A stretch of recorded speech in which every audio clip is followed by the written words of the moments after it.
Shalom, selamat pagi Bapak Ibu Saudara yang dikasihi Tuhan Yesus Kristus. Selamat berjumpa kembali dalam renungan pada pagi hari ini. Doa dan harapan saya saudara semua ada dalam keadaan yang baik, sehat, penuh sukacita, dan selalu berlimpah berkat Tuhan. Sebelum kita mendengarkan renungan firman Tuhan, mari kita berdoa. Bapa Sorgawi, Bapa dalam nama Tuhan Yesus Kristus, Tuhan yang sungguh sangat baik, Allah kami yang setia, kami bersyukur untuk penyertaan Tuhan. Tuhan sudah menyertai, melindungi kami sampai pagi hari ini. Dan kembali kami ada saat ini. Semua adalah kemurahan Tuhan. Dan kami percaya Tuhan sudah menyediakan hal-hal yang baik buat kami. Saat ini kami mau mendengar sabda firman-Mu. Urapi kami Tuhan supaya mengerti dan dengar-dengaran pada setiap kehendak-Mu. Dalam nama Tuhan Yesus kami berdoa. Haleluya. Amin. Saudara yang dikasihi Tuhan, ayat renungan kita pada saat ini terdapat dalam Injil Markus pasal 8 ayat yang ke-33. Tertulis demikian.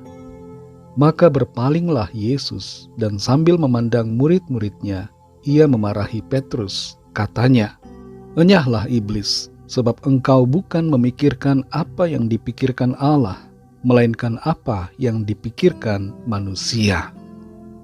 Saudara yang dikasihi Tuhan, pikiran adalah hal yang abstrak, tidak bisa kita lihat dan tidak bisa kita raba, tidak bisa juga kita dengar. Tapi pikiran menjadi nampak ketika ada dalam bentuk yang berwujud, seperti misalnya gambar. Melalui gambar kita dapat mengerti apa yang ada dalam pikiran penggambar atau pelukisnya.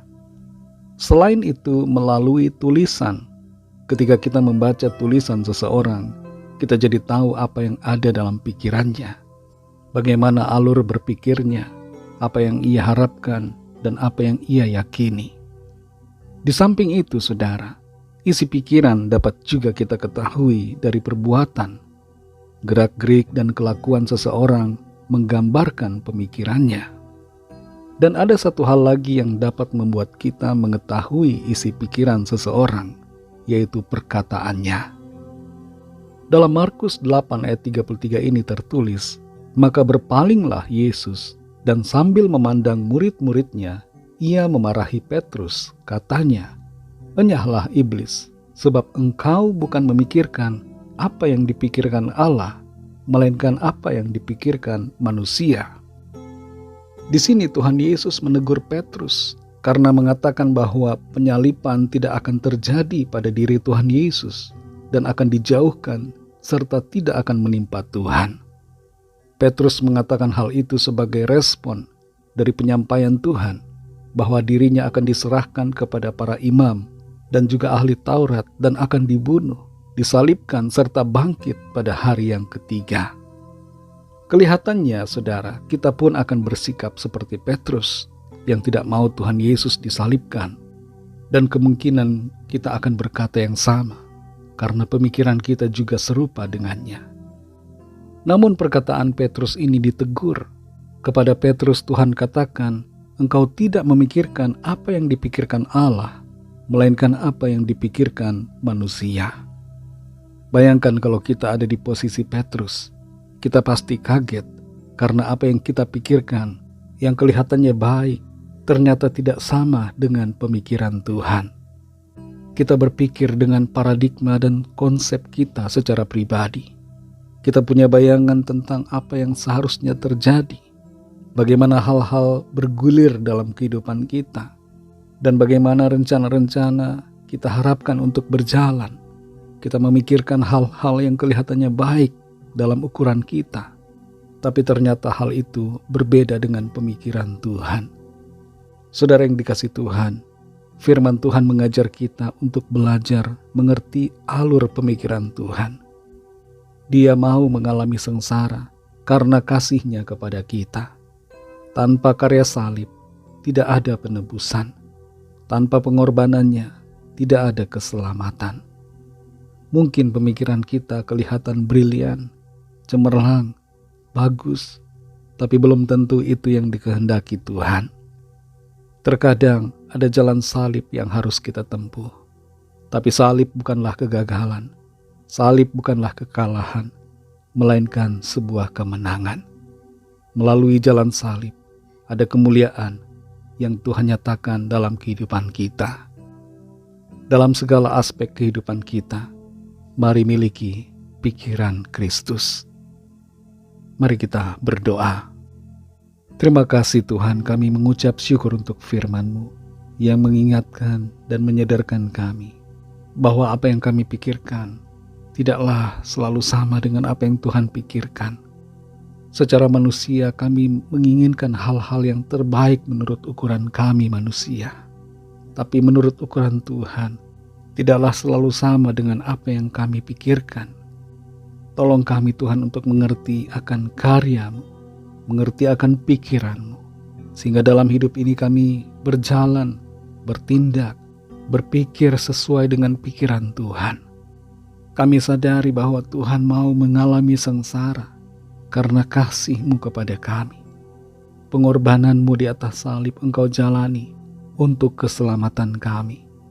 Ajar kami Tuhan untuk lebih lagi mengerti akan pikiran-Mu, mengerti kehendak-Mu, taat pada firman-Mu.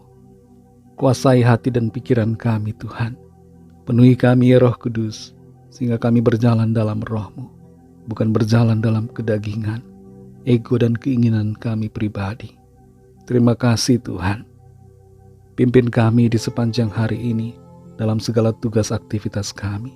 Sertai kami dengan kuat kuasa-Mu dan jadikan kami pemenang-pemenang dalam segala perkara. Kami bawa kepadamu setiap permohonan, doa, dan pergumulan kami masing-masing secara pribadi. Biarlah Tuhan melawat setiap kami. Dimanapun kami berada, mujizat Tuhan terjadi. Ada kelepasan, ada kemenangan, ada kesembuhan, ada pemulihan, ada pertolongan Tuhan yang ajaib bagi setiap kami. Terima kasih Tuhan. Kami serahkan semua ke dalam tangan kasih-Mu. Dalam nama-Mu yang kudus, nama Tuhan Yesus Kristus, kami sudah berdoa dan mengucap syukur. Haleluya. Mari sama-sama kita berdoa, doa Bapa kami. Bapa kami yang di sorga, dikuduskanlah nama-Mu, datanglah kerajaan-Mu, jadilah kehendak-Mu di bumi seperti di sorga. Berikanlah kami pada hari ini makanan kami yang secukupnya, dan ampunilah kami akan kesalahan kami, seperti kami juga mengampuni orang yang bersalah kepada kami. Dan janganlah membawa kami ke dalam pencobaan, tetapi lepaskanlah kami daripada yang jahat, karena Engkaulah yang mempunyai kerajaan, dan kuasa dan kemuliaan sampai selama-lamanya. Amin. Terimalah berkat Tuhan. Tuhan memberkati engkau dan melindungi engkau. Tuhan menyinari engkau dengan wajah-Nya dan memberikan kasih karunia. Tuhan menghadapkan wajah-Nya kepadamu dan memberikan damai sejahtera. Berkat anugerah dari Bapa Surgawi, kasih karunia dari Tuhan Yesus Kristus, dalam persekutuan dengan Roh Kudus, menyertai kita semua, sekarang ini dan sampai selama-lamanya. Dalam berkat nama Tuhan Yesus Kristus, haleluya, amin. Puji Tuhan, saudara yang dikasihi Tuhan, saya percaya firman Tuhan menjadi berkat dan kekuatan buat saudara semua, dan Roh Kudus akan menolong saudara untuk lebih lagi memahami kebenaran firman Tuhan. Tuhan Yesus memberkati saudara semua. Sampai jumpa dalam renungan yang berikutnya. Haleluya.